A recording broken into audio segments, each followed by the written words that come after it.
നട്ടുച്ച നേരത്ത് കിണറിൻ്റെ തീരത്ത് വെള്ളത്തിനായി ഞാൻ കാത്തിരിപ്പു നാരി, ഒരു പാത്രം ദാഹജലം നീ എനിക്കു നൽകൂ.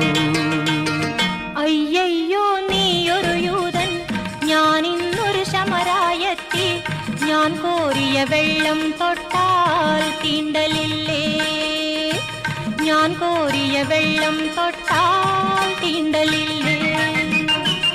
അറിയുന്നില്ലേതും നീ എന്നോട് നീ ചോദിച്ചാൽ ജീവന്റെ ജലം കോരിത്തരുമല്ലോ ഞാൻ, ജീവന്റെ ജലം കോരിത്തരുമല്ലോ ഞാൻ.